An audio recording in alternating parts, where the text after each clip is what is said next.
Bonjour et bienvenue encore dans notre service de l'Église Nouvelle Création. Nous vous souhaitons la bienvenue tous et à chacun. Nous sommes déjà rendus à la fin de l'année. C'est le dernier service, le dernier dimanche de cette année 2020. Quelle année que cette année a été. Et j'aimerais qu'on puisse, en entrée de jeu aujourd'hui, tout simplement lire avec vous rapidement le Code criminel canadien, l'article 176, rapidement. Il dit « Gêner ou arrêter un ministre de culte ou lui faire violence est coupable d'un acte criminel passible d'un emprisonnement maximal de 2 ans ou d'une infraction punissable sur déclaration de culpabilité par procédure sommaire quiconque selon le cas, par menace ou violence, illicitement gêne ou tente de gêner un officiant dans la célébration d'un service religieux ou spirituel ou l'accomplissement d'une autre fonction se rattachant à son état, ou l'empêche ou tente de l'empêcher d'accomplir une telle célébration ou de remplir une telle autre fonction, sachant qu'un officiant est sur le point d'accomplir ou est en route pour accomplir une action mentionnée à l'alinéa A ou revient de l'accomplir ou bien se porte à des voies de fait ou manifeste de la violence contre lui, ou bien l'arrête sur un acte judiciaire ou civil ou sous prétexte d'exécuter un tel acte. Troublé des offices religieux ou certaines réunions est coupable d'une infraction punissable sur déclaration de culpabilité par procédure sommaire quiconque volontairement trouble ou interrompt une assemblée de personnes réunies pour les offices religieux ou pour un objet moral ou social ou à des fins de bienfaisance. Idem est coupable d'une infraction punissable sur déclaration de culpabilité par procédure sommaire quiconque à une assemblée mentionnée au paragraphe 2 ou près des lieux d'une telle assemblée fait volontairement quelque chose qui en trouble l'ordre ou la solennité. Nous allons lire également la Charte canadienne. J'aimerais qu'on puisse la lire ensemble à haute voix avec moi. La Charte canadienne des droits et libertés, attendu que le Canada est fondé sur des principes qui reconnaissent la suprématie de Dieu et la primauté du droit. Garantie des droits et libertés au Canada. La Charte canadienne des droits et libertés garantit les droits et libertés qui y sont énoncés. Ils ne peuvent être restreints que par une règle de droit dans les limites qui soient raisonnables et dont la justification puisse se démontrer dans le cadre d'une société libre et démocratique. Liberté fondamentale.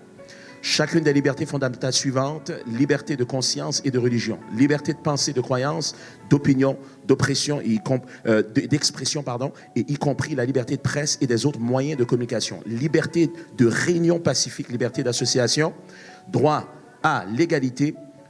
Selon l'article 15, ça c'est important, la loi ne fait exception de personne et s'applique également à tous. Et tous ont droit à la même protection et au même bénéfice de la loi, indépendamment de toute discrimination, notamment des discriminations fondées sur la race, l'origine nationale ou ethnique, la couleur, la religion, le sexe, l'âge ou les déficiences mentales et physiques. J'aimerais qu'on lise également l'article 52 de la Charte canadienne des droits et libertés. C'est quelque chose que nous oublions aujourd'hui comme Canadiens, comme Québécois, et j'aimerais qu'on puisse se ressasser, se rappeler l'importance de la Charte canadienne. Dites la Charte canadienne des droits et libertés.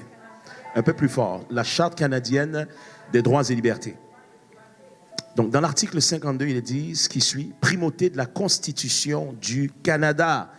La Constitution du Canada est la loi suprême du Canada. Elle rend inopérante les dispositions incompatibles de toute autre règle de droit. Constitution du Canada. La Constitution du Canada comprend la loi de 1982 sur le Canada, y compris la présente loi, les textes législatifs et les décrets figurant à l'annexe, les modifications des textes législatifs et des décrets mentionnés aux alinéas A ou B.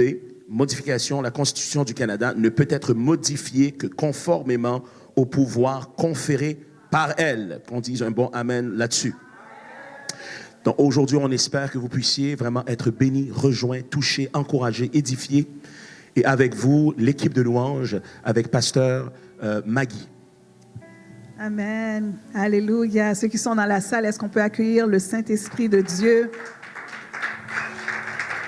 Gloire à son nom ce matin. Gloire à son nom ce matin, le nom le plus élevé. Le nom devant qui tout genou fléchisse. Et la parole déclare que toute langue va confesser qu'il est Seigneur à la gloire du Père. Il y a un passage pour soutenir le chant qu'on va chanter aujourd'hui en louange à notre Dieu, qui se trouve dans Apocalypse 1 au verset 8. C'est un verset très simple, mais qui dit beaucoup de choses. Et j'aimerais qu'on le récite ensemble ce matin dans Apocalypse 1 au verset 8. Ça dit « Je suis », et c'est notre Dieu qui parle. Et je pense que quelqu'un a besoin de l'entendre ce matin, a besoin de se rappeler de cette vérité ce matin. Il dit « Je suis l'alpha et l'oméga, dit le Seigneur Dieu, celui qui est, qui était et qui vient, le Tout-Puissant. » Et ça a l'air très simple comme mot, le Tout-Puissant, mais ça veut dire beaucoup de choses. Ça veut dire qu'il n'y a aucune chose qui échappe au pouvoir de notre Dieu ce matin. Est-ce que quelqu'un peut se réjouir que notre Dieu est tout-puissant? Il n'y a pas de limite dans sa puissance. Alléluia. Est-ce qu'il ne mérite pas une acclamation ce matin pour sa toute-puissance?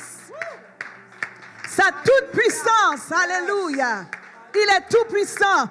Et il te déclare ce matin, je suis l'alpha et l'oméga. Celui qui est, celui qui était et celui qui vient. Alléluia. Il vient, notre Dieu. Il ne reste pas en silence. Il agit encore en 2020. Que son nom soit loué, que son nom soit béni. Jésus, tu es puissant. Je vais demander à tout le monde s'ils peuvent se mettre sur leurs pieds. Nous allons honorer notre Dieu, adorer, louer notre Dieu en nous rappelant qu'il est tout puissant ce matin. Est-ce que vous êtes d'accord? Amen. Amen. Alléluia. Merci Seigneur. On peut battre des mains?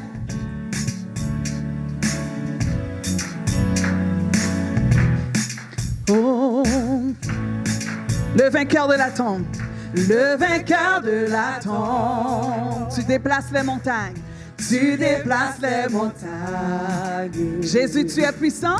Jésus, tu es puissant. Oh oui, Jésus, tu es. Jésus, tu es puissant. Tu es le grand vainqueur de la tombe. Le vainqueur de la tombe. Tu déplaces les montagnes. Tu déplaces les montagnes. Jésus, tu es. Jésus, tu es puissant. Oh, nous triomphons dans le nom de Jésus. Nous avons la victoire. Nous avons la victoire dans le nom de Jésus. Le Christ sur le trône, nous le déclarons. Jésus, tu es puissant. On va le reprendre. Jésus, tu es puissant. Jésus, tu es puissant. Tu es le grand vainqueur de la tombe. Le vainqueur de la tombe. Oh, tu déplaces mes montagnes. Tu déplaces les montagnes. Jésus, tu es. Jésus, tu es puissant. Oh, oh, oh, oh, oh. Jésus, tu es puissant. Tu es le grand vainqueur de la tombe. Le vainqueur de la tombe. Tu déplaces mes montagnes. Tu déplaces les montagnes. Jésus, tu es. Jésus, tu es puissant. Et nous triomphons. Nous triomphons dans le nom de Jésus. Nous avons la victoire, dans le nom de Jésus. Le Christ sur le trône, nous le déclarons. Jésus, tu es puissant. Oh, tu peux triompher ce matin. Déclare encore une fois, nous triomphons. Nous triomphons dans le nom de Jésus. Nous avons la victoire. Nous avons la victoire dans le nom de Jésus. Le Christ sur le trône, nous le déclarons. Jésus, tu es puissant. Oh, Jésus, Jésus est. Jésus, tu es puissant. Omnipotent. Omnipotent. Tu guéris les malades. Tu guéris les malades. Jésus, tu es puissant. Oh, oh, Jésus, Jésus est. Jésus, tu es puissant. Omnipotent. Omnipotent. Tu brises toutes chaînes. Tu brises toutes chaînes. Jésus, tu es puissant. Oh oui, encore une fois, Jésus est omnipotent, omnipotent. Tu es présent. Tu agis en ton temps. Jésus, tu es puissant. Oh oui, appelons le nom le plus élevé. Jésus est. Jésus, tu es puissant. Omnipotent. Omnipotent. Tu es présent. Tu brises toute chaîne. Jésus, tu es puissant. Oh oui, tu déplaces les montagnes. Jésus, Tu es puissant. tu es puissant. Oh oui, tu guéris les malades. Guéris les malades. Oh Jésus, tu es puissant. Tu brises toute chaîne.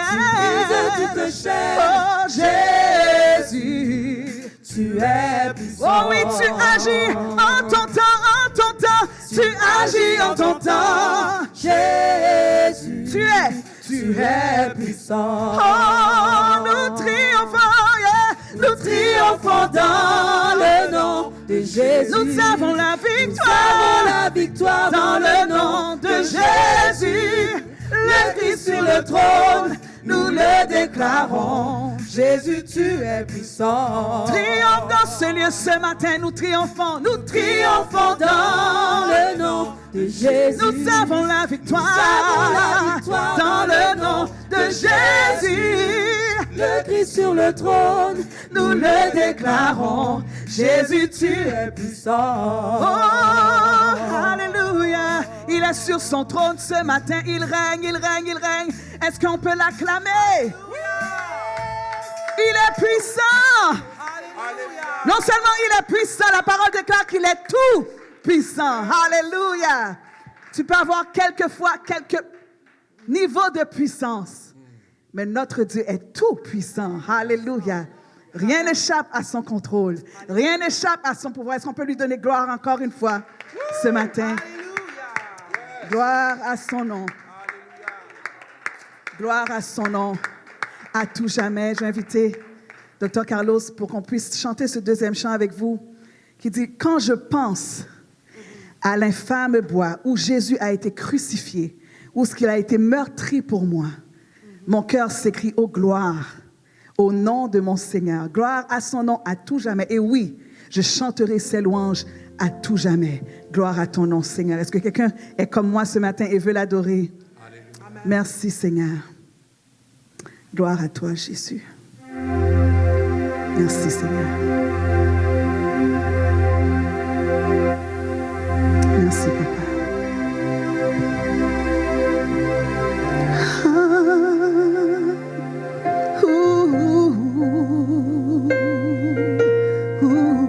Tu peux balancer tes mains en signe d'abandon, en signe d'adoration. Merci, Seigneur. Quand je songe à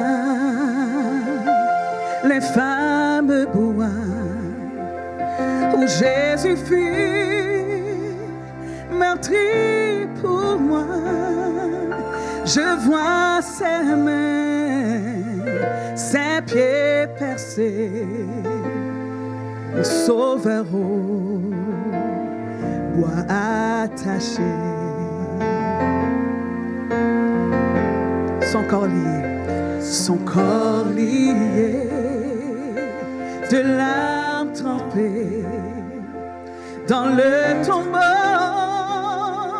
fut déposé, l'entrée scellée d'une lourde pierre, le Messie seul est délaissé.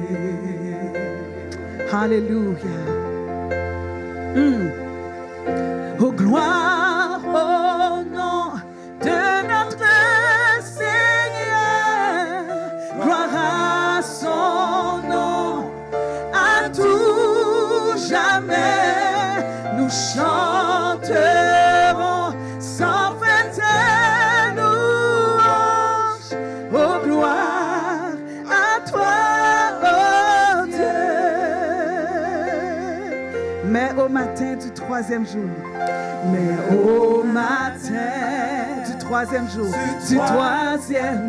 oh oui, le Fils de Dieu est ressuscité.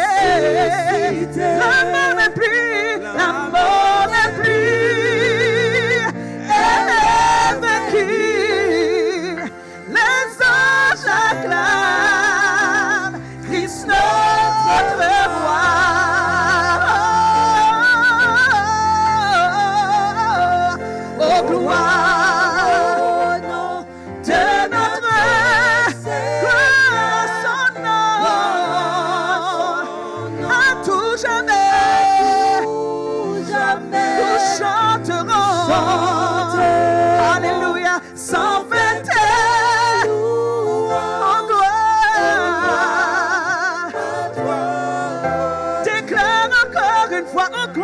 nom, oh gloire, au nom de notre Seigneur. gloire à son nom.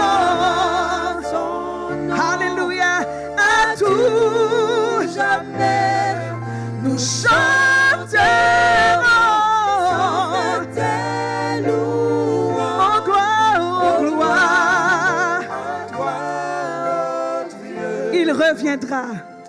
Il reviendra de blanc vêtu, de blanc vêtu. Percer la nuit, notre Jésus. Et je serai parmi les saints, captivé par sa gloire sans fin. Oh, est-ce qu'on peut lui donner gloire dans ce lieu partout dans la place? Oh gloire, oh gloire de notre Seigneur. oh gloire à son nom, à tout jamais, nous chanterons. Tes louanges. Oh gloire à toi, oh Dieu. On va continuer. Oh gloire Au nom de notre Seigneur. gloire à ton nom. À tout Jamais nous chanterons. sans faire tes louanges. Oh gloire à toi, oh Dieu. Nous chanterons sans fin tes Louanges. oh gloire à toi, oh Dieu.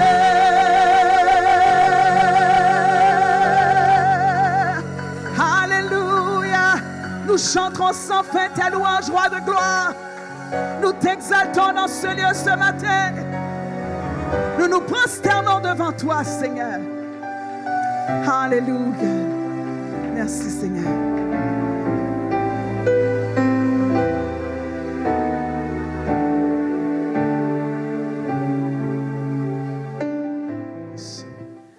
J'ai dit que Dieu vous bénisse. Est-ce qu'on peut acclamer le Seigneur du fait qu'on a passé à travers l'année dans le nom de Yahweh? Est-ce qu'il y a des gens qui sont reconnaissants qu'ils ont survécu l'année? Est-ce qu'on peut l'acclamer réellement et lui donner la gloire? Tu aurais pu y laisser ta peau, mais te voilà ce matin, debout, avec toute ta tête, tous tes moyens. Est-ce qu'il y a quelqu'un qui est réellement reconnaissant? Je crois que dans ma famille, je n'ai pas eu une année comme celle-ci où j'ai perdu autant de personnes. Je pense que c'est l'année dans laquelle on a perdu plus de personnes par la mort que toute autre forme ou toute espèce d'année qu'on a eue auparavant, avant celle-ci. Donc, on remercie le Seigneur pour le don de la vie. Amen.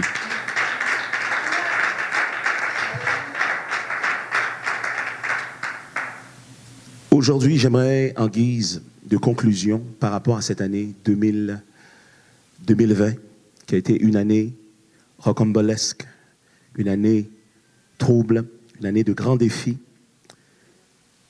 nous aimerions déclarer tout haut, tout fort, comme on l'a chanté tout à l'heure, et comme on l'a déclaré, il est le vainqueur de la tombe, il est le Dieu de l'impossible, et en lui, notre confiance demeure. Voilà pourquoi aujourd'hui, j'aimerais parler de « que la lumière soit ». Est-ce que tu peux le répéter ensemble avec moi? Dis « que la lumière soit ». Juste en guise d'introduction, j'aimerais qu'on puisse lire ensemble avec moi Genèse chapitre 1, à partir du verset 1 jusqu'au verset 4 inclusivement. Genèse chapitre 1, verset 1 jusqu'au verset 4. Est-ce qu'on peut le lire ensemble? Genèse quoi? Genèse chapitre 1, verset 1 jusqu'au verset 4. Alors ça dit, commence au commencement. Est-ce qu'on y est? On va se lever debout, on va essayer de le lire ensemble. Il dit, au commencement, Dieu créa les cieux et la terre. La terre était informe et vide. Il y avait des ténèbres à la surface de l'abîme, et l'Esprit de Dieu se mouvait au-dessus des eaux. Dieu dit que la lumière soit, et la lumière fut. Dieu vit que la lumière était bonne. Et Dieu sépara la lumière d'avec les ténèbres. J'aimerais qu'on le lise encore une fois. Au commencement, Dieu créa les cieux et la terre était informe et vide. Il y avait des ténèbres à la surface de l'abîme, et l'Esprit de Dieu se mouvait au-dessus des eaux. Dieu dit que la lumière soit, et la lumière fut. Dieu vit que la lumière était bonne, et Dieu sépara la lumière d'avec les ténèbres. Dit, il sépara les ténèbres de la lumière. Ou il sépara la lumière d'avec les ténèbres. On peut s'asseoir aujourd'hui. Cette semaine, on a été frappé par deux nouvelles. La première des nouvelles, c'est une usine qui a explosé à Taïwan. C'est une usine, incidemment, qui produit l'hydroxychloroquine. Et c'est la deuxième plus grande usine qui a sauté jusqu'à présent. Ça s'est produit dans ce mois-ci, ça s'est produit le 20 décembre.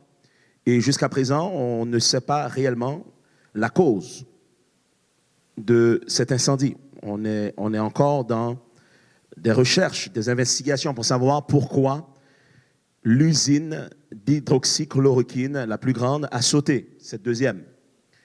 Et vous n'êtes pas sans savoir que le vaccin est quelque chose qu'on pousse énormément, qui est beaucoup moins efficace que notre système immunitaire. Est-ce qu'il y a quelqu'un qui peut dire amen à ça? Alors, ça ne prend pas beaucoup de calcul pour commencer à comprendre le pourquoi de cette explosion. On a une autre explosion qui a pris place cette semaine, et ça, c'est à Nashville que ça a pris place. Il y a une espèce de véhicule qui a sauté. Ce qui est curieux, c'est que quelques minutes, au moins une bonne dizaine de minutes avant l'explosion, il y avait un message qui passait très, très fort dans les rues, comme quoi d'évacuer le coin, d'évacuer le quartier. Et finalement, le véhicule est entré en détonation. Il y a eu une grande explosion. Et ils disent qu'il y a probablement une des victimes qui serait la personne responsable pour l'explosion. On ne sait pas encore clairement. Est-ce que c'est vrai? Est-ce que c'est faux? On ne sait pas ce qui se passe. Et donc, la question que je me pose aujourd'hui, que je vous pose, sont-ce des opérations de fausses bannières? Sont-ce des opérations, dites opération fausse bannière? En anglais, on dit false flag. Qu'est-ce qu'une opération false flag? Une opération false flag, ce sont des événements qui sont suscités lorsqu'on étudie l'histoire des peuples, l'histoire humaine. Il y a eu des événements, il y a eu des guerres, il y a eu des choses qui se sont produites, mais elles ne se sont pas produites de façon organique. Ça a été suscité, pourquoi? Pour pouvoir diriger et contrôler, influencer l'opinion publique. Donc, lorsqu'on voulait que le peuple pense d'une certaine façon, on pouvait susciter certains événements pour que le peuple puisse commencer à penser autrement, pour qu'on puisse vraiment prendre des décisions politiques appuyées par le peuple. Donc, ce n'est pas des choses qui arrivaient naturellement. Je vous invite vivement à étudier un peu plus attentivement, par exemple, les événements qui entourent le 11 septembre, le fameux 9/11, le fameux 11 septembre, il y a plusieurs années de cela, où ce que, grâce aux événements qui prirent place, dont plusieurs étaient déjà au courant, qui allaient prendre place, d'ailleurs, il y a des gens qui ne sont pas rentrés travailler ce jour-là, parce qu'ils savaient déjà, même quelques jours d'avance, qu'est-ce qui allait se passer. Pour ceux qui ne sont pas informés, il y a une troisième tour aussi qui est tombée, qui n'avait pas été touchée par aucun avion. Je vous mets au défi d'aller voir. Pourtant, les gens qui étaient sur place, dont des pompiers, ont déclaré entendre des détonations, plusieurs détonations, un peu comme on fait lorsqu'on démolit des bâtiments de façon contrôlée, avec de l'explosion contrôlée. Les gens qui étaient sur place, qui sont témoins de ces choses, dont des pompiers. Il n'y a pas eu 2 bâtiments qui ont tombé, il y en a eu 3. Pourquoi le 3e est-il tombé? Il n'y a pas eu d'avion qui l'a frappé. On a entendu des détonations par rapport à ce bâtiment également. Les avions ne produisaient pas assez de chaleur pour détruire toutes ces tours au complet. Je vous invite vivement à aller voir si ces événements n'ont pas été des fausses bannières. D'ailleurs, l'Irak n'a eu rien comme rapport par rapport à cette attaque. Et il y a eu des ordres qui ont été donnés pour ne pas intervenir pendant que tout ça prenait place. Il y a même des avions qui ont quitté les États-Unis. Il y a eu des ordres qui ont été donnés par la haute direction dans le gouvernement américain pour ne pas intervenir. Qu'est-ce que ça veut dire tout ça? Est-ce que c'est des conspirations ou est-ce que ce sont des fausses bannières? Possiblement.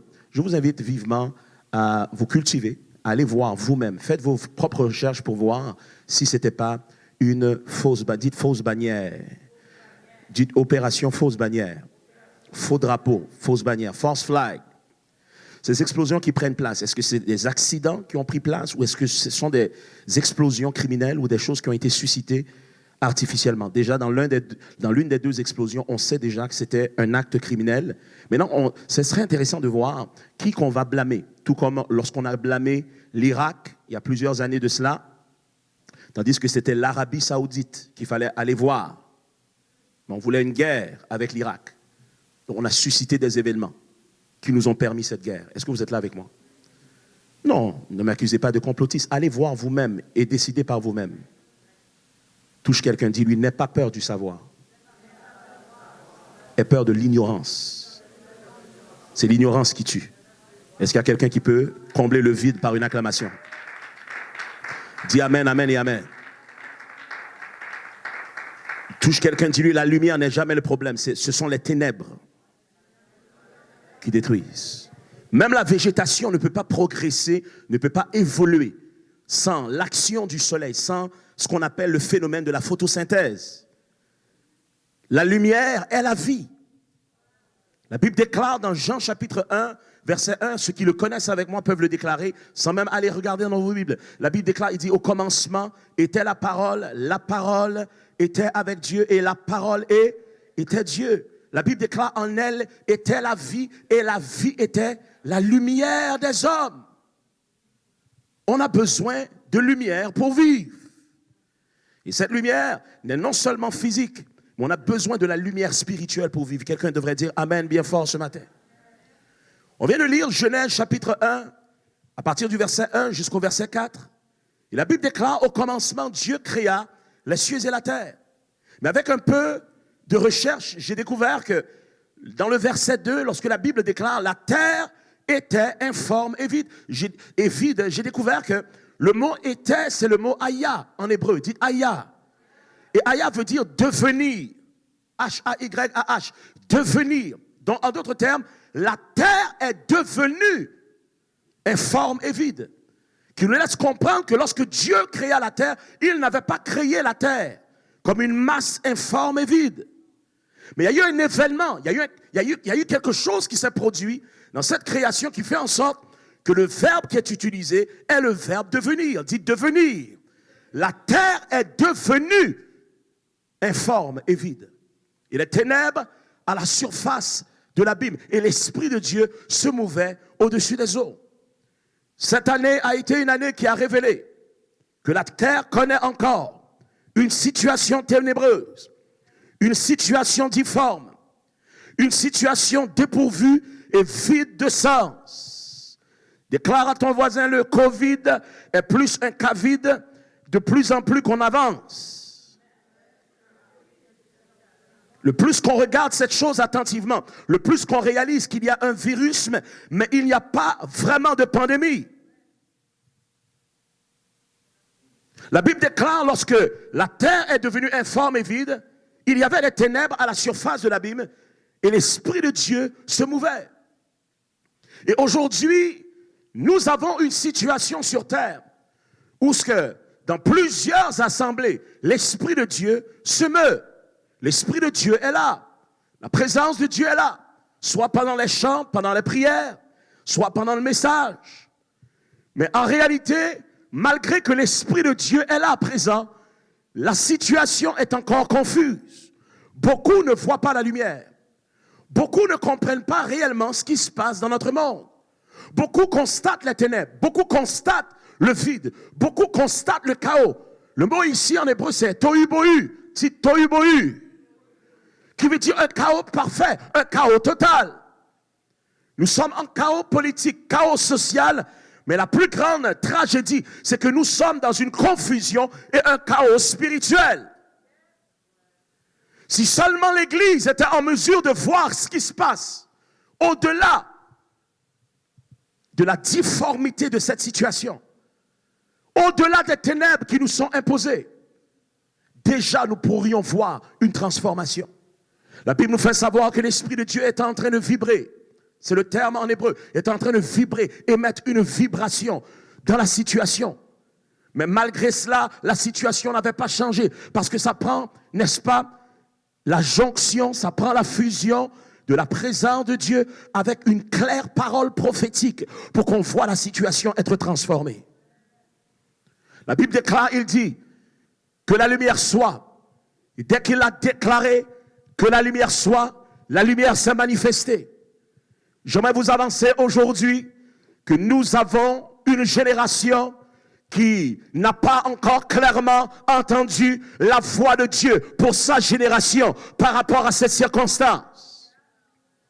Nous n'avons pas entendu un son clair du ciel. Non, mon ami, non, mon collègue, non, mon pasteur, non, mon docteur, non, mon apôtre ou non, mon prophète. Le silence n'est pas la voix de Dieu. Dieu est en train de dire quelque chose. Et le peuple a besoin d'entendre un son clair qui vient du trône de Dieu. Être en silence, baisser la tête et attendre que la crise passe n'est pas la voix de Dieu. On a besoin de son clair. Que la lumière soit dans cette confusion. Est-ce qu'il y a quelqu'un qui acclame l'Éternel et qui est d'accord avec moi? Chasse les ténèbres de l'ignorance. La présence de Dieu est importante, mais on a besoin de la parole claire de Dieu qui illumine la situation et qui emmène une transformation réelle. Depuis quand que l'évangile n'a pas d'impact sur terre? Depuis quand que l'évangile n'a pas, n'est-ce pas, une incidence sur ce qui se passe dans la vie des hommes et des femmes? Depuis quand que l'évangile est devenu impertinent aux situations mondiales, aux situations mondiales, aux situations de conflit? Depuis quand que Dieu est silencieux lorsque l'homme souffre? Depuis quand que Dieu n'a rien à dire lorsque même son peuple ne peut pas se réunir? Depuis quand? Je le dis, ce n'est pas la langue de Dieu qui est le problème, c'est ton oreille spirituelle. Je répète, ce n'est pas la langue de Dieu qui est le problème, c'est ton oreille spirituelle. Apprends à syntoniser ton esprit à la fréquence du ciel réellement. Dis amen ou ouch. Premier point. Des aveugles conduisant des aveugles. Regarde ton voisin. Dis-lui, il y a des aveugles qui conduisent des aveugles dans notre génération. La Bible déclare Matthieu 15, 12 à 14. Alors ses disciples s'approchèrent et lui dirent: sais-tu que les pharisiens ont été scandalisés des paroles qu'ils ont entendues? En d'autres termes, la façon que tu prêches, ce que tu déclares, ça froisse les gens du mauvais sens du poil. Ce que tu dis, ta position, ce que tu déclares, ce que tu exposes, ça dérange. Il répondit: toute plante que n'a pas planté mon Père céleste sera déracinée. Et je répète en écho ce que Christ est en train de déclarer dans notre génération. Toute plante que Dieu n'a pas plantée sera déracinée. Dieu n'a jamais dit qu'on ne pourra pas bâtir une maison sans lui. On peut même bâtir des ministères sans Dieu. J'ai dit, on peut bâtir des églises de Dieu sans Dieu. Il dit, celui qui bâtit, si l'Éternel ne bâtit la maison, celui qui l'a bâti travaille en vain. Tu es capable de bâtir. Assure-toi de bâtir avec Dieu.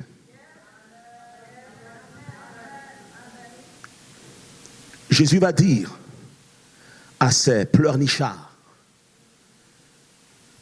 qui ne sont pas contents de son enseignement. La Bible déclare que Jésus ne parlait pas comme des pharisiens pour essayer d'acheter la figure des gens. Hey, ça va bien le peuple. Vous êtes tellement beau, vous êtes merveilleux, vous êtes rose. La Bible déclare qu'ils étaient frappés de Jésus, frappés de sa doctrine, parce qu'il ne parlait pas comme les scribes, il parlait comme ayant autorité.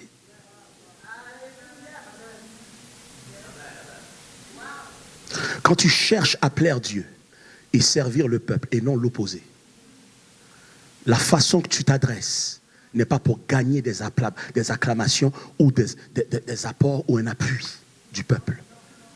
Tu ne donnes pas au peuple ce qu'il veut entendre, tu donnes au peuple ce que Dieu veut lui donner et ce qu'il a besoin. Paul déclare, si je cherchais à plaire aux hommes, je ne serais pas appelé serviteur de Dieu. On ne peut pas plaire aux hommes et plaire à Dieu en même temps. Tu dois choisir. Tu dois choisir. C'est soit tu plais à Dieu et tu déplais à des hommes et des femmes, ou soit tu cherches à plaire aux hommes qui t'acclament et tu attristes l'Esprit de Dieu. Il y a un homme de Dieu qui est dans cette salle aujourd'hui qui me disait, il vient d'une assemblée où lorsqu'il a apporté un message qui est un message de repentance, le responsable de l'église est venu lui dire, le pasteur est venu lui dire, écoute, tu ne dois pas prêcher un tel message comme premier message. Il faut que tu apprennes à faire en sorte que le peuple t'aime. Tu ne peux pas prêcher des messages de sanctification tout de suite. Il faut prêcher un message pour que les gens t'aiment. Une fois que les gens t'aiment, après peut-être à un moment donné, peut-être on peut parler de sanctification. Touche quelqu'un, dis-lui, ça c'est l'infiltration des ténèbres. Le compromis dans la maison de Dieu. Jésus va leur dire, laissez-les, ce sont des aveugles qui conduisent des aveugles. Si un aveugle conduit un aveugle, ils tomberont tous deux dans une fosse. Ésaïe 59, 9, 10 nous dit ceci. C'est pourquoi le juste jugement est loin de nous et la justice ne nous atteint pas. Nous attendons la lumière et voici les ténèbres, la clarté. Nous marchons dans l'obscurité. Nous tâtonnons après le mur comme des aveugles. Et nous tâtonnons comme si nous n'avions pas Dieu. Nous avons trébuché en plein midi. Comme dans le crépuscule, au milieu de ceux qui se portent bien, nous sommes comme des morts. Au milieu de ceux qui se portent bien, nous sommes comme des morts. Quelle tragédie pour le peuple de Dieu. Quelle tragédie de réaliser, comme on le disait dernièrement, que beaucoup de gens qui ne sont même pas dans l'évangile comprennent mieux ce qui se passe au-delà de cette crise et de la gestion de cette crise sanitaire que beaucoup de chrétiens et malheureusement beaucoup de leaders spirituels dans nos églises. Ils se portent mieux que nous dans la compréhension de ce qui se passe. Et nous, on est comme morts, silencieux et inactifs. Point 2. Il y a un discernement inexistant. Dites un discernement inexistant. Luc 12, 56 nous dit ceci. Hypocrite, vous savez discerner l'aspect de la terre et du ciel. Comment ne discernez-vous pas ce temps-ci? Comment est-ce que vous n'êtes pas en mesure de comprendre ce qui se passe? D'aller au-delà des nouvelles de 6 heures et d'être capable de plonger dans ce qu'on appelle la bonne nouvelle de la parole de Dieu. Et d'entendre ce que Dieu a à dire sur la situation. 1 Chronique 12, 32 nous dit ceci. Des fils d'Isaacar ayant l'intelligence des temps, dites l'intelligence des temps, pour savoir ce que devrait faire Israël. On a besoin d'une onction d'Isaacar dans notre génération. Pour être capable de comprendre les temps, lire les événements, prophétiquement, spirituellement, et de savoir quoi faire. Ne viens pas me dire que c'est une sagesse de Dieu. C'est une sagesse charnelle, terrestre et diabolique que de rester silencieux comme église du Seigneur et conséquemment ne rien faire. Tu ne fais rien. Pas parce que tu penses que c'est la bonne chose à faire. Tu ne fais rien parce que tu n'as entendu absolument rien aussi. Tu n'as pas entendu la voix de Dieu. C'est ça la vérité. Ce qui se passe ne va pas selon ton modèle. Le modèle où ce que tout va bien, le soleil se lève le dimanche et le service se déroule comme à l'accoutumée. Les gens viennent, les gens acclament, les gens donnent leurs dîmes, leurs offrandes, les gens entendent un bon message, crient Alléluia, chantent encore une fois, on donne la bénédiction, on rentre chez soi et on répète la routine, dimanche après dimanche, mois après mois, année après année, et les années deviennent des décennies.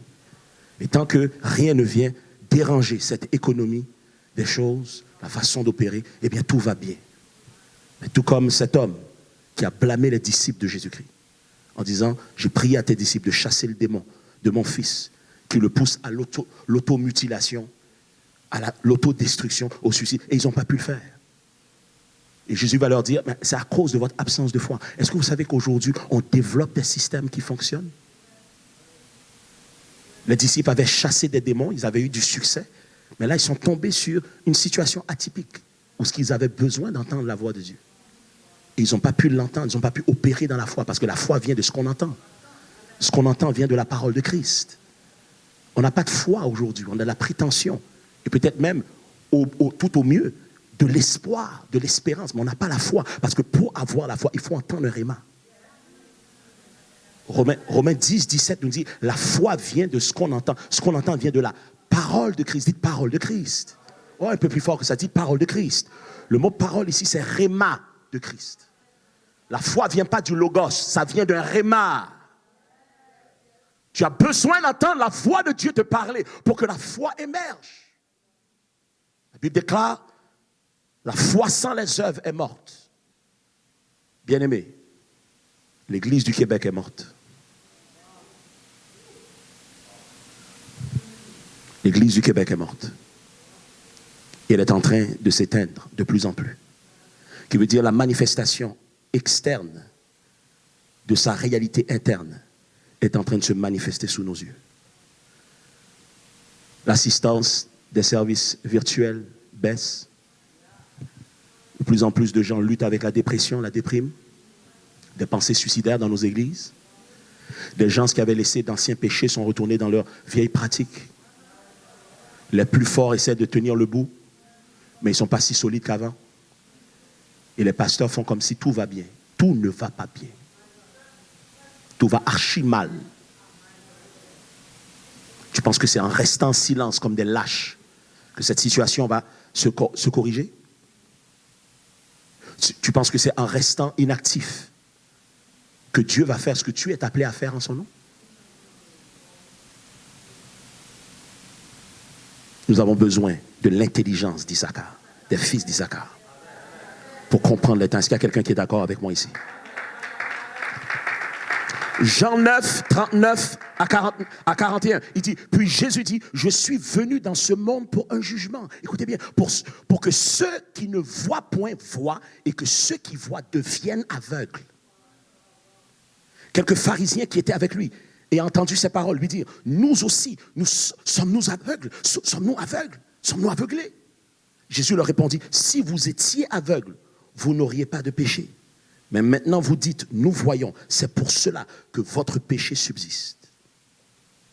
Tant que tu penses que tu vois, tu vas demeurer dans ton aveuglement. Mais quand tu réalises que Dieu veut te révéler quelque chose et que tu as l'humilité de l'entendre, même si c'est un âne qui te prophétise ou des pierres qui te révèlent, qu'importe la couleur, l'âge et l'expérience de la personne que Dieu utilise pour te parler.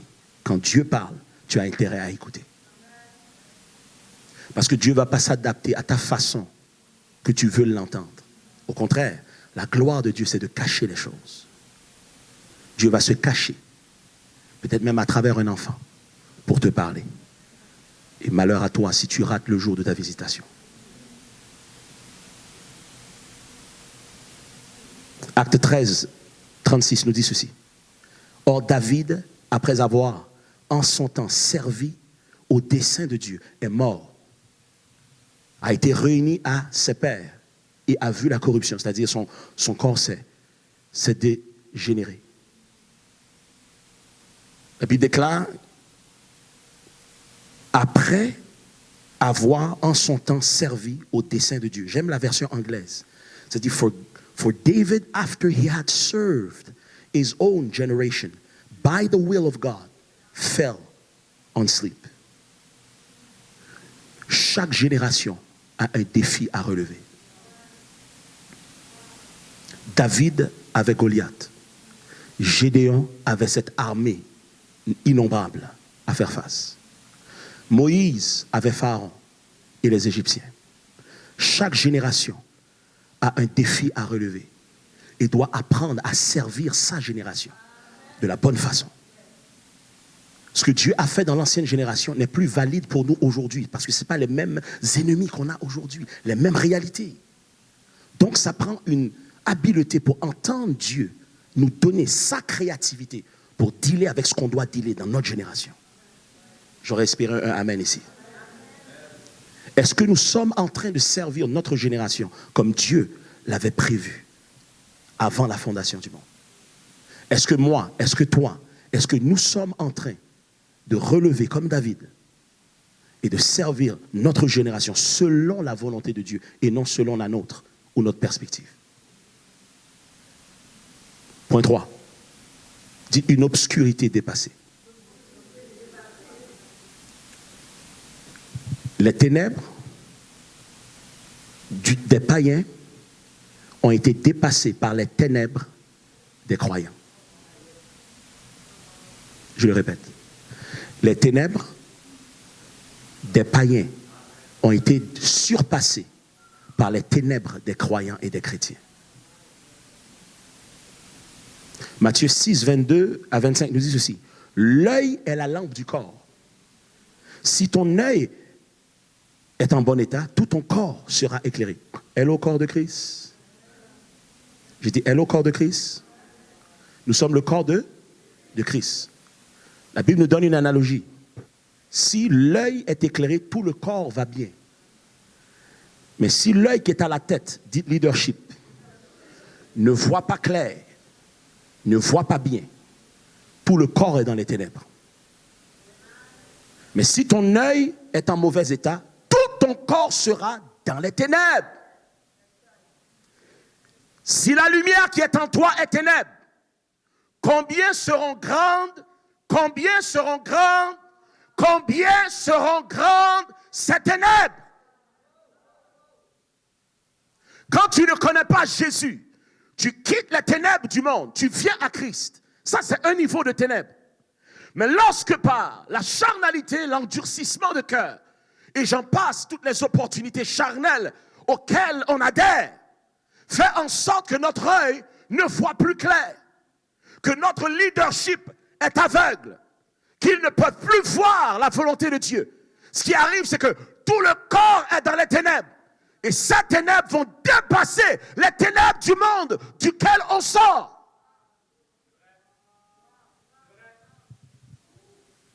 1 Corinthiens 5, 1. Une église qui était remplie de toutes les dons qui existent.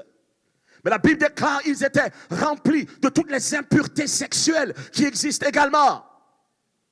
La Bible nous déclare dans 1 Corinthiens chapitre 5, verset 1. On entend dire, va nous dire Paul, à l'église de Corinthe, on entend dire généralement qu'il y a parmi vous de l'impudicité, une impudicité telle qu'elle ne se rencontre pas même chez les païens. C'est au point que l'un de vous a la femme de son père, et je paraphrase, et tout le monde célèbre ça. Tout le monde célèbre des relations incestueuses dans cette assemblée. Tout le monde tolère, accepte par le silence et l'inaction. Parce que lorsqu'on est silencieux et qu'on n'agit pas face à l'injustice, on fait partie des ténèbres. Ésaïe 56, 10 et 11. Ces gardiens sont tous aveugles, sans intelligence. Ils sont des chiens muets, incapables d'aboyer. Ils ont des rêveries, ils se tiennent couchés, ils ne sont pas debout, ils sont couchés spirituellement comme des morts. Ils aiment assommer, ils aiment leur état. Et accusent ceux qui veulent se lever. Accusent ceux qui refusent de rester couchés. Ce sont des chiens voraces, insatiables. Ce sont des bergers, des pasteurs qui ne savent rien comprendre, la Bible dit.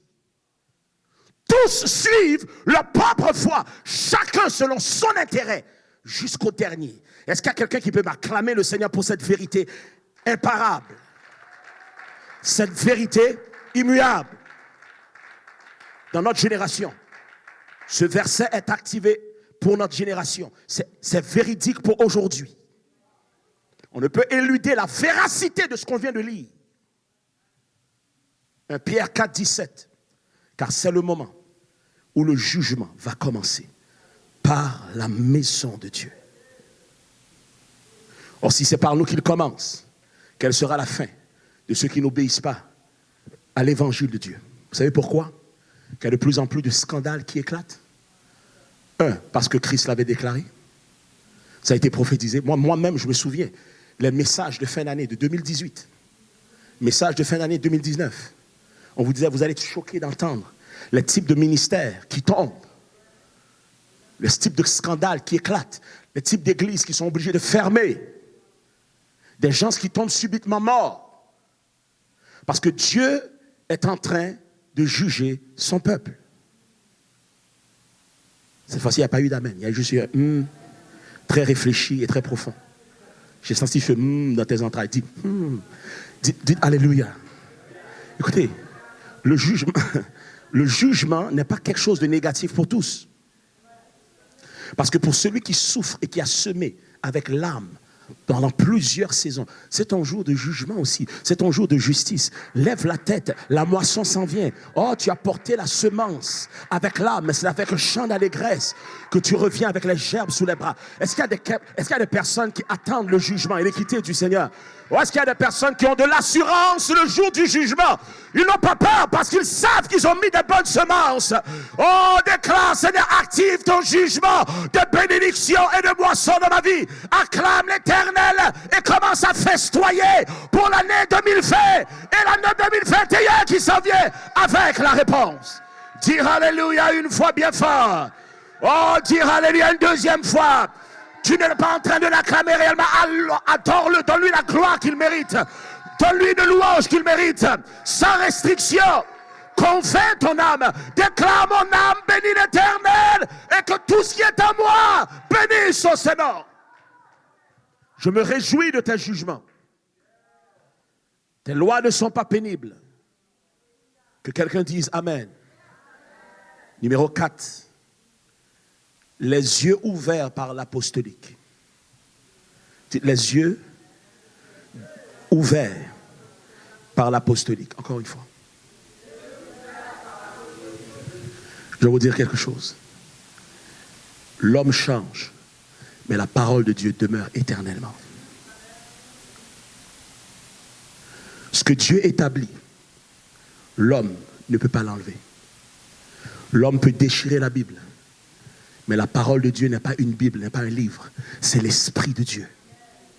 Et tout ce qui a été déclaré est suspendu dans l'éternité. Tu peux jeter le nombre de Bibles que tu veux. La Bible n'est pas vraiment la parole de Dieu. La Bible est un livre qui indique qui est la parole de Dieu. Et son nom est Jésus. Il est la parole faite chair. Oh, ton amen n'est pas convaincant. J'ai dit Jésus est la parole. Si le livre contient, qu'on appelle la Bible, était la parole, ça veut dire que se mettre à genoux devant ce livre serait acceptable, puisque ce livre serait Dieu. Et pourtant, ce serait de l'idolâtrie. La parole de Dieu est Dieu lui-même. Jean chapitre 1, verset 1. Au commencement était la parole. La parole était avec Dieu. Et la parole était Dieu. La parole de Dieu n'est pas un livre. C'est la personne de Dieu lui-même. Donne-moi un amen plus convaincant que ça. Donc quand tu veux changer la parole de Dieu, qui veut dire, tu veux changer Dieu lui-même. Impossible. Ça ne marche pas. Tu ne peux pas changer ce que Dieu dit. Ce qu'il dit, il ne peut pas le contredire. Parce qu'il est constitué de sa propre parole. Il dit, il élève sa parole même au-dessus de son propre nom. Il honore, il exalte sa parole. Au-dessus de sa réputation. Donc la parole de Dieu est immuable. Dis amen. Donne-moi un bon amen. Ce que Dieu dit doit s'accomplir. Ce que tu dis qui contredit ce que Dieu a dit ne vaut rien. Je dis amen pour toi, même si tu ne l'as pas dit. Alors, voici ce que la Bible déclare. Et nous allons voir ce que la Bible déclare. Est-ce que ça va bien? Personne n'est fâché? Vous êtes sûr? Pas fâché pantoute? Ok, on va continuer. J'en ai vu un qui est fâché là-bas. On va prier pour lui. Non, j'en ai vu une autre aussi. On va prier pour elle. Combien aiment entendre la parole de Dieu, même lorsque... Combien aiment la vérité, même lorsque ça pince? Ceux qui aiment la vérité ne vont pas te déranger quand la vérité les pince. Quand tu détestes la vérité, même le souffle de la vérité te dérange. Jean 9, 5, 7. On a presque terminé. Jean 9, 5 à 7. Il dit, pendant que je suis dans le monde, je suis la lumière du monde. Ayant dit ces choses, il cracha en terre. Et il fit de la boue de son crachat. Et il mit la boue comme un ongle sur ses yeux. Donc l'aveugle a été oint par Jésus. Dans d'autres textes, ça parle carrément du terme oindre, ou le verbe oindre. Il a oint les yeux avec la boue et la salive de sa bouche. Et il lui dit, va, et lave-toi au réservoir de Siloé, ce qui est interprété par envoyer. Dites envoyer. La Bible déclare, il s'en alla donc et se lava et revint voyant. Il s'en alla donc, dites allons. Il se lava, dites se lava. Deuxième phase. Et lorsqu'il revient avec la vue. Bien-aimé, il y a une révélation pour le corps de Christ dans ce texte. Le corps de Christ est aveugle. Pourquoi? Parce qu'il a reçu la première phase de régénération, la première phase de ce qu'on appelle la nouvelle naissance. L'Esprit de Dieu est venu l'habiter. Mais il y a ce qu'on appelle un enseignement qu'il a besoin, qu'il n'a pas encore reçu, qui fait en sorte qu'il est vivant, mais aveugle. Le corps de Christ est vivant et aveugle. La Bible déclare que Jésus crache. Ça parle de l'eau de sa parole. Dites l'eau de sa parole. L'eau de sa bouche. Il va faire en sorte de connecter cette eau de la parole à la terre. La Bible dit que l'homme est tiré de la poussière de la terre. Et donc, lorsqu'il connecte les deux, ça devient une nouvelle création. Dites une nouvelle création. Ça devient une nouvelle création. Mais Dieu n'a pas terminé, parce qu'il faut que cette nouvelle création soit plongée dans Siloé. Dites Siloé. Siloé veut dire l'envoyer. Dites apostello. Siloé veut dire être envoyé, mandaté, de façon apostolique. Dites apostolique. Il dit va. Il dit va. Va te laver. Va te laver dans ce bassin. Va te laver dans cette piscine. Va te plonger dans cette révélation. Va te laisser nettoyer dans ta mentalité spirituelle, dans ta façon de voir les choses, dans ta façon d'interpréter les événements. Qu'il y a un nettoyage, une purification par l'eau de la parole. Oh, est-ce qu'il y a quelqu'un qui est en train de m'entendre? Allons voir déjà même le mot va. Jean, chapitre 9. Quel verset qu'on a dit? 7. Le mot va ici, c'est le mot aller dans le secret, aller dans la discrétion. Et le mot siloé, dites siloé, il dit, c'est l'interprétation du mot apostello. Dites apostello en grec. Dites apostello, c'est la racine du mot apostolique. Apôtre, d'être mandaté. Voyez-vous, la Bible déclare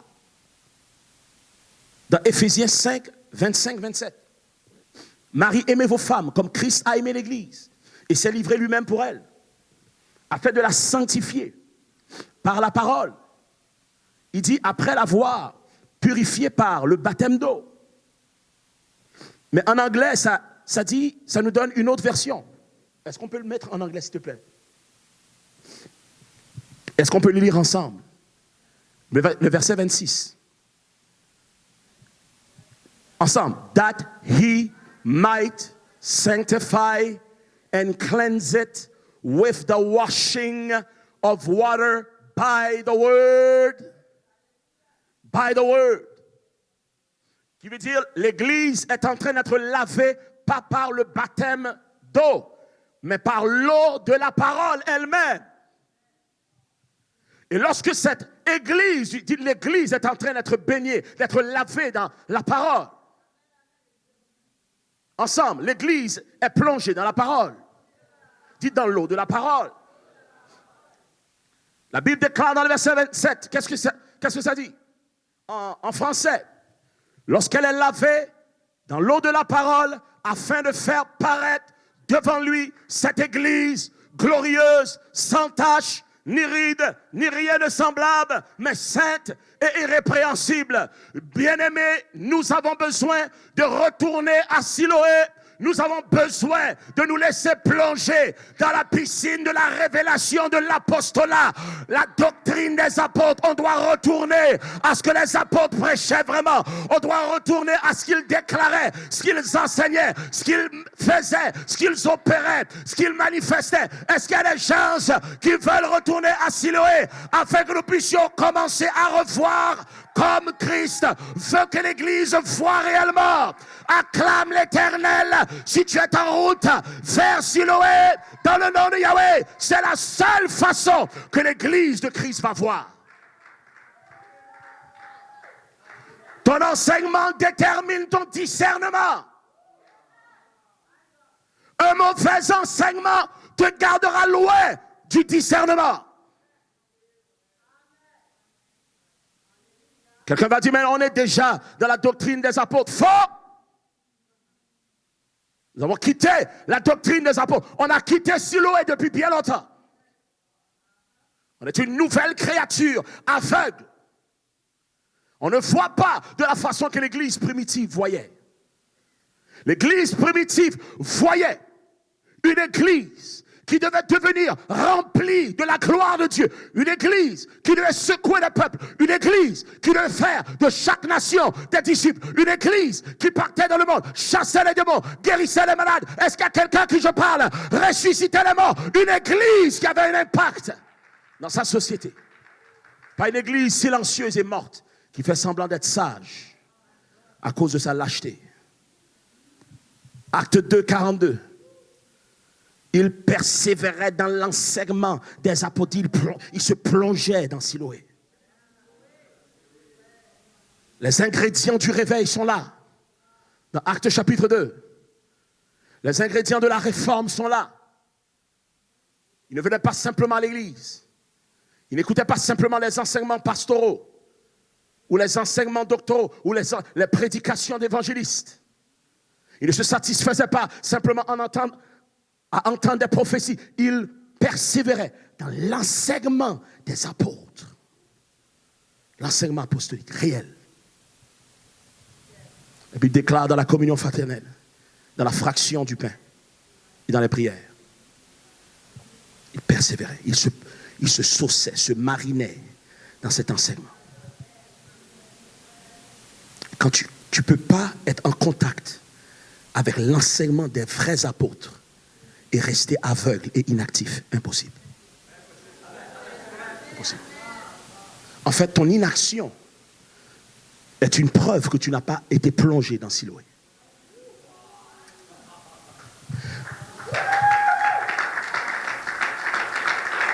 Qu'est-ce que Jésus va dire? Il dit, allez, faites de toutes les nations des disciples. Le mot aller ici, c'est un mot grec qui veut dire créer un passage nouveau pour les nations. C'est le mot grec qui parle de frayer un passage. Allez, tu vas dans une intention pour percer la culture. C'est intentionnel. L'apostolique, dans son code génétique spirituellement parlant, n'est pas stationnaire. C'est un mouvement constant. Allez, faites des nations les disciples. Allez par tout le monde. C'est le même mot qui est employé encore. Oh, il n'y a personne ici dans la salle. Le mot c'est poreiusomai. Dites poreiusomai. Poréizomal veut dire se porter soi-même, se transporter. Percer en courant. Poréizomal parle de passer d'un endroit à l'autre. Passer d'une dimension à une autre dimension. Est-ce qu'il y a quelqu'un ici? Combien sont fatigués d'être au même niveau spirituel chaque année? Si tu es fatigué, tu as besoin du poréizoumai. Poréizoumai veut dire passer tout en créant un passage. C'est l'essence même de l'apostolat. Frayer un chemin nouveau, une nouvelle façon de faire. Tu ne peux pas être dans l'apostolique et t'habituer parce que Dieu constamment introduit le neuf. Ce sont des choses que l'œil n'a point vues, que l'oreille n'a point entendues, des choses qui ne sont jamais parvenues au cœur de l'homme, des choses que Dieu a préparées pour ceux qui l'aiment. Et la Bible déclare, il nous les a révélées par l'Esprit, ça c'est le prophétique. Mais le vivre, c'est l'apostolique. On doit quitter le domaine de la révélation prophétique et activer la manifestation apostolique des fils de Dieu sur terre. La Bible déclare dans Romains 8, 19, « Or la création attend, avec un ardent désir, la révélation des fils de Dieu. » Et plus tard, ça dit, pour avoir part à la liberté de la gloire des enfants de Dieu. Ma liberté va causer la liberté de l'humanité. Ta liberté, comme croyant, va causer la liberté de l'humanité hors de la corruption. Quelqu'un devrait faire du bruit dans cette place dans le nom de Jésus. Dis Amen, Amen et Amen. Oh, acclame de façon apostolique. Oh, donne une acclamation qui fait trembler l'enfer. À la fin de cette année, donne un Alléluia qui fait trembler le ciel. Je dis, crie Alléluia. Crie Amen, Amen et Amen. Que quelqu'un se lève pour l'année 2021 pour aller défoncer les barrières, défoncer le statu quo, défoncer les barrières de la religion systémique, défoncer le mensonge et devenir la manifestation apostolique de Christ dans notre génération. Est-ce qu'il y a quelqu'un qui fait partie de cette temple? Oh, je ne sais pas s'il y a des Thomas ou des Judas, mais est-ce qu'il y a des Pierre, des Jean et des Jacques qui veulent passer plus haut? Dans une nouvelle dimension de foi, une nouvelle dimension de révélation de la parole, une nouvelle dimension d'autorité, de miracle et d'impact. La Bible déclare dans Éphésiens 2:20, presque terminé, vous avez été édifiés sur le fondement des apôtres et des prophètes. Jésus-Christ, lui-même étant la pierre angulaire. Comment le sais-je que nous avons quitté le domaine de l'apostolique, qui est la commission de l'Église sur terre? Quand tu vas à côté de l'apostolat, tu es à côté de la raison pour laquelle tu existes sur terre. L'apostolique n'est pas un style, ce n'est pas un nouveau trend. Ah, tu t'appelles apôtre maintenant? Ok, moi je suis apôtre aussi. Hey, tu ferais mieux de ne pas te donner des fonctions que Dieu ne t'a pas données. Parce que tu risques d'avoir les attaques apostoliques sans la grâce apostolique pour pouvoir les supporter.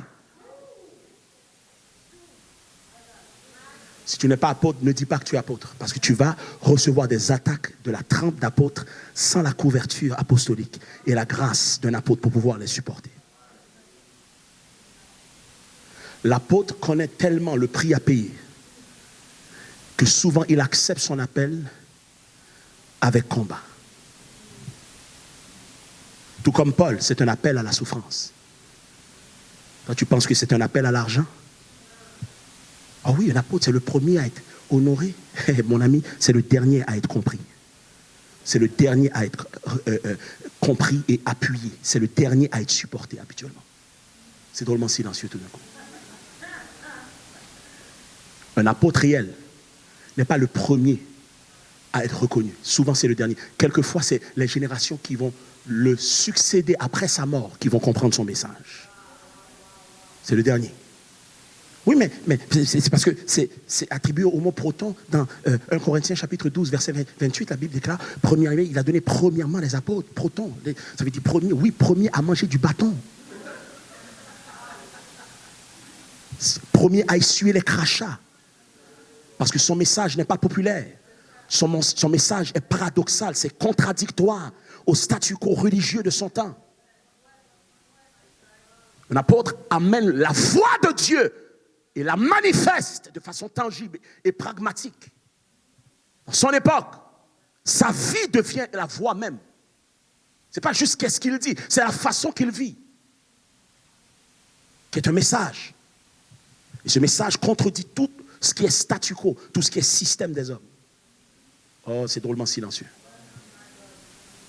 Il y a des gens qui sont déjà dans l'année 2021 avant nous. Reviens un peu, il nous reste encore un peu de temps. Reviens ici.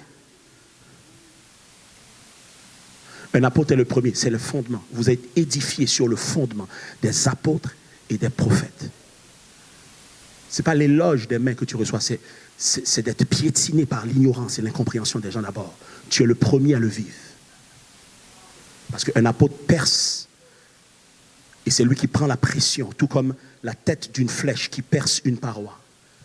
Il est le premier à prendre toute la pression pour permettre une voie nouvelle pour que le reste du peuple passe sans friction et sans restriction. Il y a quelqu'un qui devrait dire Amen pour les apôtres réels. Non, mais non, on respecte la doctrine des apôtres. Oui, vous respectez la doctrine des apôtres. Où sont les apôtres dans vos églises? Vous respectez la doctrine des apôtres, mais il n'y a pas d'apôtres dans vos églises. Oh non, ça c'est terminé. Qui t'a dit que c'est terminé? C'est Dieu qui t'a dit ça? Non, c'est ça que mon pasteur et le pasteur de mon pasteur, qui est le grand-père et l'oncle de l'autre grand-père, arrière-grand-père, disait dans son église il y a 46 ans.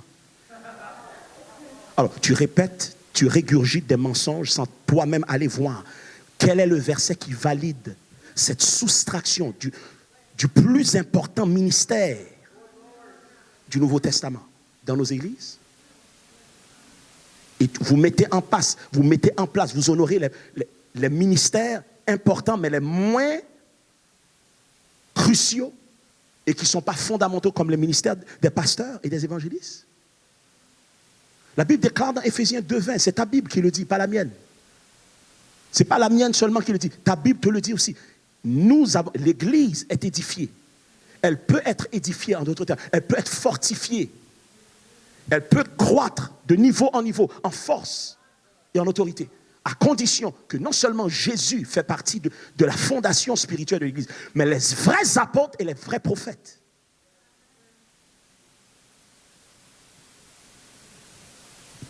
Éphésiens 3,5. Non, ça c'était à l'époque de Paul. Il n'y a plus d'apôtres aujourd'hui. En fait, les prophètes, c'était dans l'Ancien Testament. Faux. Que quelqu'un me dise faux avec moi s'il connaît sa Bible. Tu as entendu? Faux. Ça, ce n'est pas biblique. Voici ce que la Bible dit, qui contredit ce que tu dis et ce que tu enseignes. Il n'a pas été manifesté au Fils des hommes dans d'autres générations ou dans les autres générations, comme il a été révélé maintenant. Paul parle au présent dans son époque. Et Paul lui-même est un apôtre et il ne fait pas partie des 12. Alors, quand toi tu viens me dire qu'un apôtre, c'est seulement les 12 qui étaient avec Jésus, c'est faux. Matthias ne faisait pas partie des 12 initiaux et pourtant il était un apôtre. Paul lui-même n'a pas vu Jésus physiquement, il est un apôtre. La Bible déclare, il dit, comme il a été révélé maintenant par l'Esprit aux saints apôtres, il dit maintenant, et prophète, pas de l'Ancien Testament, prophète de Christ. Ça, c'est des prophètes qui ont été suscités après l'ascension de Jésus. Alors, quand tu viens de dire qu'il n'y a plus de ministère de prophète dans le Nouveau Testament, c'est archi faux. Agabus, dans le Nouveau Testament, était prophète lui aussi. Ah, il n'y a personne dans la salle.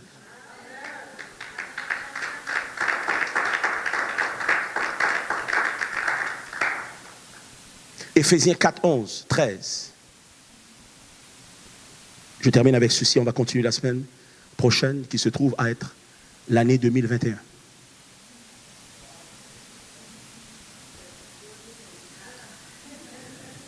Et juste pour vous donner l'avant-goût, le titre de la semaine prochaine, c'est « La lumière répondra aux ténèbres ». Il y a une réponse qui s'en vient. J'ai dit, il y a une réponse qui s'en vient. Est-ce qu'il y a des gens qui font partie de la réponse? J'ai dit, la lumière répondra aux ténèbres de façon adéquate.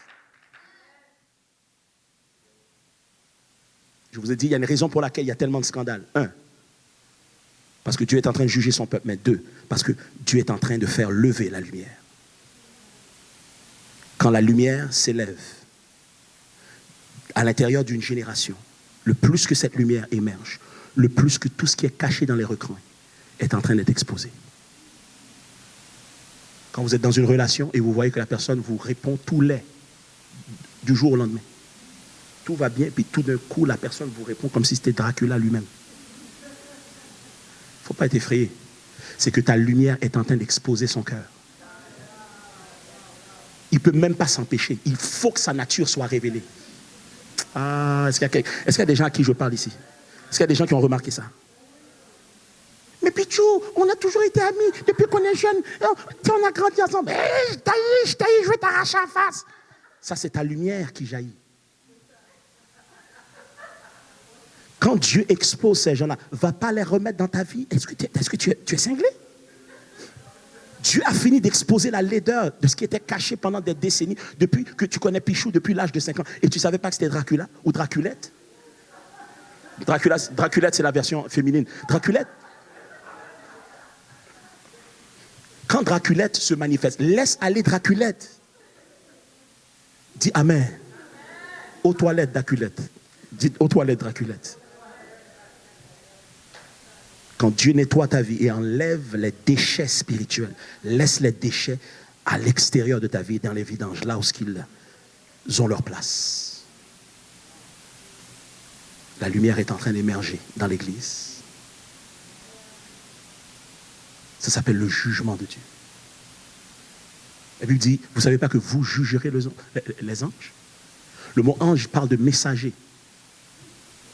Vous ne savez pas que même les messagers qui sont là, qui semblent enseigner la vérité, mais qui enseignent le mensonge, l'Église du Seigneur va les exposer.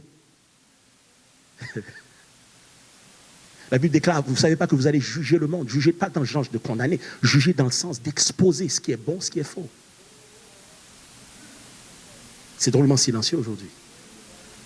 Donnez-moi un amen plus lumineux que ça. Les amen sont devenus ténébreux tout d'un coup. Qu'est-ce qui se passe? Dis amen avec beaucoup de joie, beaucoup de réjouissance. Personne n'est mort, Jésus est ressuscité. Dis amen un peu. J'ai senti des amen qui sont remplis de douleur. Hein? You good? Personne n'est déprimé? Personne n'est démoralisé? Est-ce qu'on peut donner une bonne acclamation au Seigneur parce qu'il la mérite? Donnez au Seigneur un bon alléluia. En fait, donnez-lui le meilleur alléluia de l'année. Est-ce qu'on est capable de l'acclamer pendant quelques secondes? Lui donner le meilleur alléluia de l'année.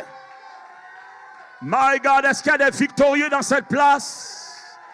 Est-ce qu'il y a des conquérants dans cette place? Est-ce qu'il y a des gens qui ont l'onction d'Isaacar qui est en train de se lever? Est-ce qu'il y a des collyres qui tombent des yeux? Est-ce qu'il y a des gens qui étaient aveugles qui commencent à voir plus clairement? Ou est-ce qu'il y a une onction apostolique, une onction royale qui est en train de se lever dans ce peuple? Dans le nom de Jésus-Christ de Nazareth, est-ce qu'il y a des gens qui vont déplacer les ténèbres du nord à l'ouest, du sud, alléluia, à l'est? Est-ce qu'il y a quelqu'un qui est avec moi dans le nom de Yeshua?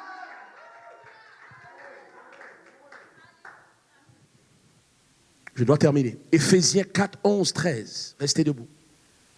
Il a donné les uns ensemble à haute voix. Il a donné quoi? Les uns comme apôtres, les autres comme prophètes, les autres comme évangélistes, les autres comme pasteurs et docteurs. Qui a donné les pasteurs? Qui a mandaté et donné des vocations de pasteurs sur des hommes et des femmes sur terre? Qui? Alors, quand une église fait un vote pour voter un pasteur, ce n'est pas biblique.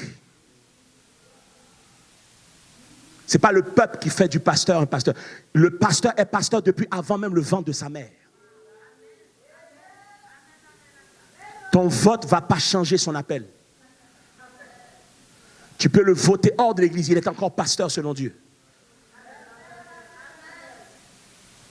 Vous allez me faire sortir mon créole. Pas de monde dans la salle là.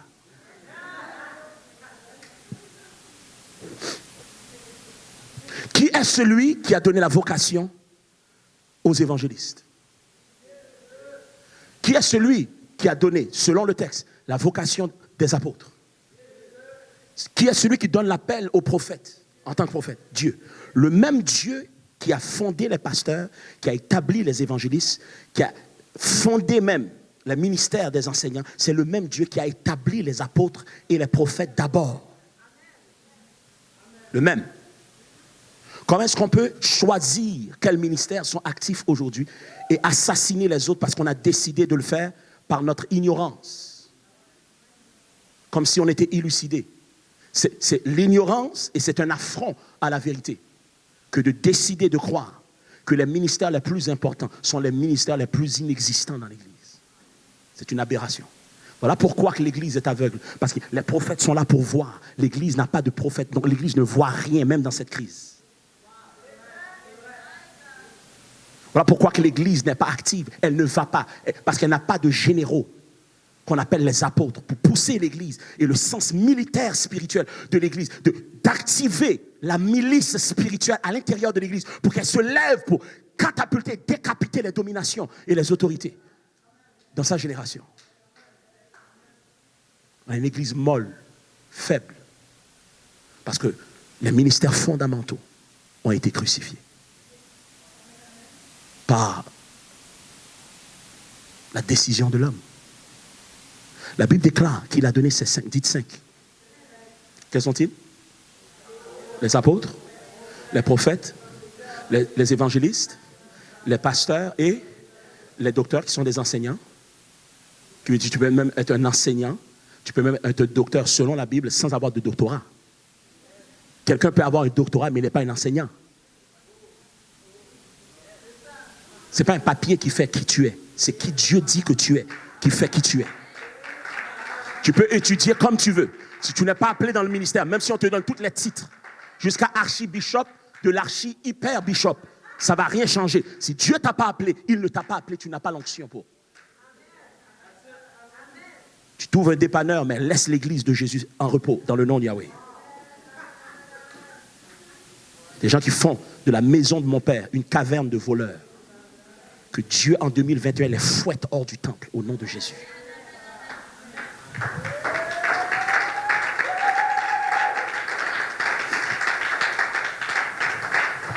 La Bible déclare, il a donné les uns comme apôtres, prophètes, évangélistes, pasteurs et docteurs pour le perfectionnement des saints. Ça veut dire pour maturer les saints, les croyants, les perfectionner, leur donner de l'équipement, les armer en vue de l'œuvre du ministère sur terre. Et l'édification du corps de Christ, qui veut dire pour que l'Église soit forte de plus en plus. Il dit jusqu'à ce que nous soyons parvenus. Jusqu'à ce que nous soyons tous parvenus à l'unité de la foi et de la connaissance du Fils de l'homme, à l'état d'homme fait, à la mesure de la stature parfaite de Christ. Écoutez-moi bien, mon ami. Est-ce que l'Église a atteint la maturité que Jésus avait? Ah oui, tu penses que l'Église a atteint la maturité que Jésus avait? L'Église dans tous ses scandales? L'Église qui a perdu sa saveur comme celle de la terre, qui est devenue une matière que les hommes foulent aux pieds. On se moque de l'Église parce que l'Église n'a aucune pertinence dans notre génération. Ça fait pitié. On regarde des salles de plus en plus vides et les gens sont en avant comme si tout va bien. Ils sont en train d'adorer Dieu. Les salles sont en train d'être vidées de façon injuste. Et l'Église, et du moins les leaders de l'Église, laissent le peuple de Dieu être assassiné par des mesures inéquitables. Ils n'osent même pas remettre en question parce qu'ils sont tellement lâches. Dehors les lâches, la Bible déclare. C'est la première catégorie qu'il dit dehors de son royaume. La lâcheté peut te pousser même à trahir un frère. La lâcheté peut même te pousser à condamner une sœur. Parce que tu cherches à te préserver toi-même au détriment de tous. Ça, ce n'est pas Christ. Les 5 ministères doivent être là jusqu'à ce que l'Église, nous tous, on parvienne à l'unité de la foi, où on croit tous la même chose.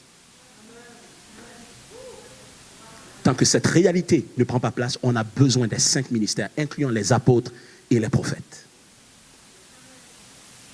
Tant que l'Église n'a pas la maturité dans laquelle Jésus a marché, la même, on a besoin des 5 ministères. La Bible déclare jusqu'à ce que nous soyons tous parvenus à l'unité de la foi. Et quoi d'autre?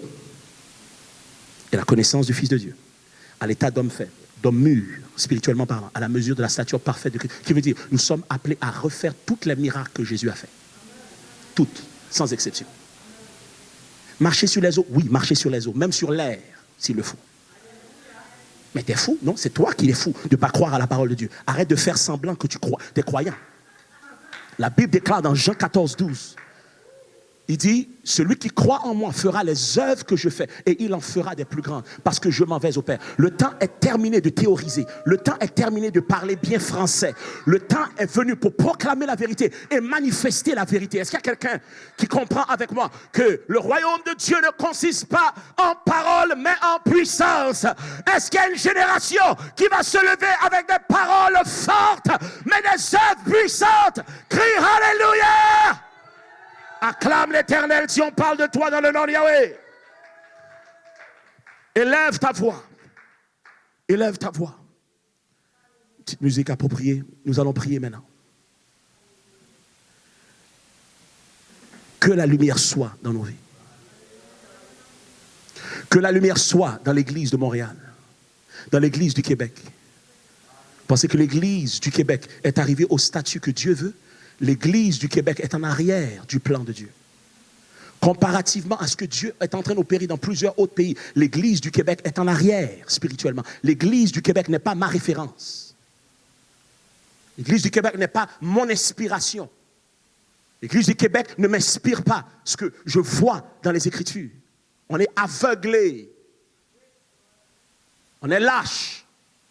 Aucune puissance. Peu de révélation. Beaucoup de structure, beaucoup d'excellence organisationnelle, mais peu d'essence spirituelle pour transformer la nation. On voit peut-être une guérison une fois par an ou une fois aux 2 ans. Les résurrections des morts, n'en parlons pas. On n'a même pas assez de foi de croire que le même Dieu hier est encore capable de faire les œuvres qu'il faisait hier, aujourd'hui. Et il est capable de les faire demain parce qu'il est le même hier, aujourd'hui et éternellement. Est-ce qu'il y a quelqu'un qui peut dire Amen 3 fois? Alors, on a besoin de repentance. On a besoin de... Au lieu de se péter les bretelles, pensant qu'on est arrivé. On n'est pas arrivé de pièces. Pantoute. On a besoin de repentance. On a besoin de dire, Seigneur, on a besoin de révélation. On a besoin de lumière. Ouvre nos yeux. Permets-nous d'être lavés, plongés dans l'enseignement que tu donnes à travers tes apôtres authentiques. Et tes prophètes de notre génération. Nous avons besoin de retour. Est-ce qu'il y a des gens qui sont d'accord avec ça? Nous avons besoin d'un retour à la lumière. Le système de religion nous a immobilisés et infirmés. Mais c'est le temps de secouer ce système hors de nous et de se lever avec des yeux éclaircis. Élève ta voix là où tu es dans le nom de Yeshua. On n'attend personne. Élève ta voix. Ne rentre pas dans l'année 2021 de la même façon que tu es entré dans l'année 2020. Dis Seigneur, ouvre mes yeux, ouvre mon entendement, ouvre ma compréhension, enlève les couches de mensonges religieux dans ma mentalité. Enlève le poids inutile que je porte sur moi comme fardeau imposé par le système. Que je sois libre, que je sois libéré, que je sois réformé, que je sois transformé, que je sois révolutionné, que je sois lavé, trempé, savonné s'il le faut, purifié, mariné dans ta parole, afin que je puisse voir à ma sortie de Siloé. Que la lumière soit dans le cœur de tous ceux qui ne s'endurcissent pas. Que la lumière soit dans le cœur de tous ceux qui pleurent sur l'état de l'Église du Québec.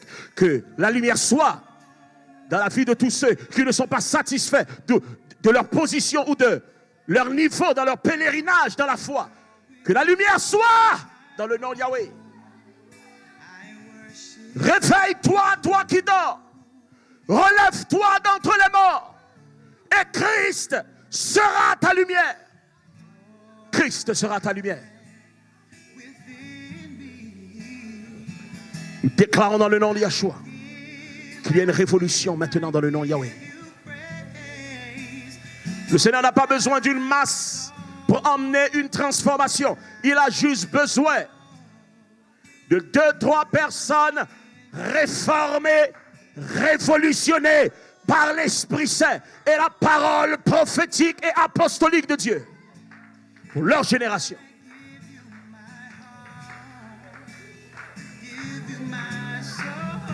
Que Dieu ait pitié de nous. Que Dieu ait pitié de nous. Maintenant, j'aimerais que tu pries qu'en 2021, qu'il y ait un réveil authentique qui éclate dans le cœur des Québécois. D'ailleurs, je prophétise et je déclare dans les mois qui viennent qu'il y a plus de gens qui viennent à Christ que le nombre de chrétiens dans nos églises du dimanche. Je le prophétise, je le déclare. Je déclare et je prophétise une moisson abondante de Québécois de souche qui viennent à Christ au Québec et qui fait en sorte que les derniers vont surpasser les premiers. Les derniers seront les premiers, dit l'Éternel. Que Dieu vous bénisse. Alléluia. Bonjour, bonsoir. Tout dépendant quand est-ce que vous écoutez cette émission. Si vous avez apprécié ce que vous avez entendu aujourd'hui, et laissez-moi vous dire que si vous êtes encore à l'écoute présentement, laissez-moi suggérer que c'est sûrement parce que vous avez apprécié. Donc, si vous avez apprécié, que vous désirez nous aider à dire la vérité et à agir en conséquence, sachez que nous sommes en transition pour être en mesure de vous accueillir sur place. Donc, nous vous invitons à contribuer selon ce que Dieu mettra dans votre cœur. La Bible dit comme ça que chacun donne comme il l'a résolu en son cœur, sans tristesse ni contrainte, car Dieu aime celui qui donne avec joie. Donc, on vous invite à faire un don, mais avec la joie, avec la résolution. Si vous voulez le faire, faites-le avec conviction, s'il vous plaît. C'est ainsi qu'on va pouvoir plaire au Seigneur. Et nous, ce qu'on désire pour chacun de vous, chacun de nous dans la salle, c'est réellement de plaire au Seigneur. Ce n'est pas de plaire à des hommes.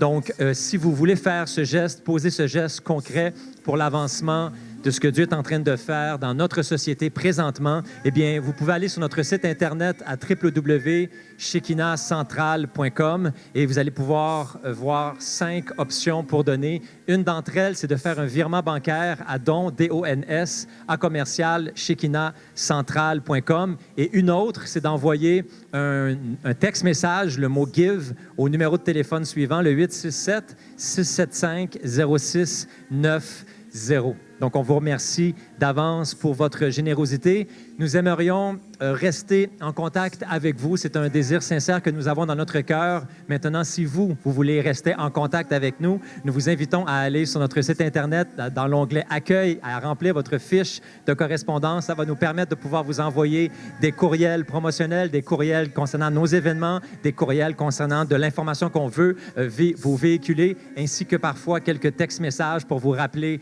les heures de nos rencontres. Aussi, il y a un onglet sur notre site Internet qui s'intitule Prières et témoignages. On aimerait ça savoir ce que Dieu fait dans votre vie. Si aujourd'hui, par exemple, vous avez expérimenté une guérison physique, une guérison du cœur, eh bien, témoignez-en.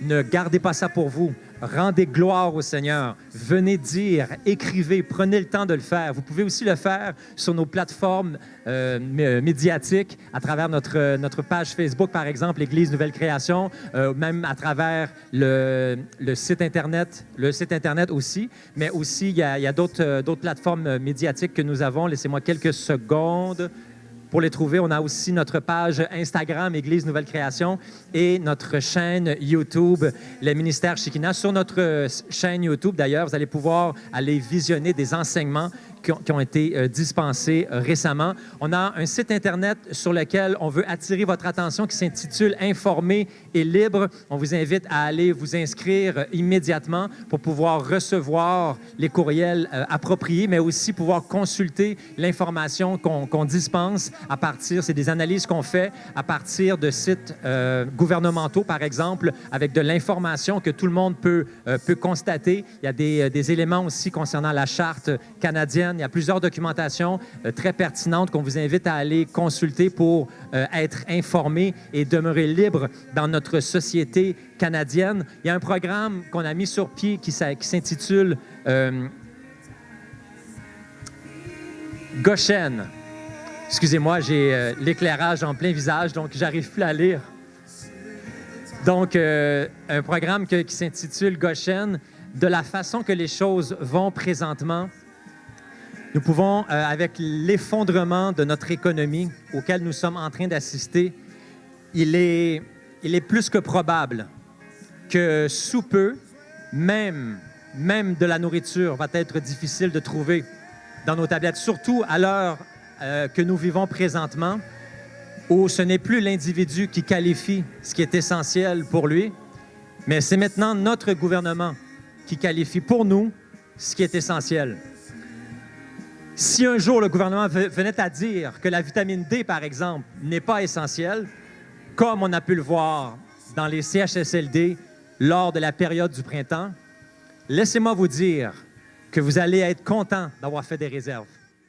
On va faire une courte prière. On aimerait prier pour bénir tout ce qui va être donné sur place et de façon électronique à partir de la maison. Et on aimerait ça aussi pouvoir bénir ce moment, tout simplement. Père, dans le nom puissant de ton Fils Jésus-Christ, nous prions, Seigneur Père, que tu puisses multiplier, Seigneur Père, entre les mains de ceux qui vont donner avec générosité, mais avec joie, surtout ceux qui vont se laisser toucher, ceux que tu vas inspirer, Seigneur Père. Nous prions pour la multiplication de ces dons, que tu puisses même faire expérimenter des miracles particuliers, principalement au niveau de l'entrepreneurship, qu'à certaines personnes, Seigneur Père, je déclare, Seigneur Père, que des nouvelles idées entrepreneuriales sont sur le point et vont éclore cette semaine dans le nom puissant de Jésus. Papa, nous appelons l'autonomie financière sur notre population, sur tous les gens ici, sur la population québécoise, la population canadienne et toute personne qui nous écoute même outre-mer. Dans le nom puissant de ton Fils Jésus-Christ, nous prions ici et nous déclarons aussi bénédiction à chacun d'entre vous dans ce moment. Soyez bénis. Merci d'avoir été avec nous. Que Dieu vous bénisse. À la prochaine.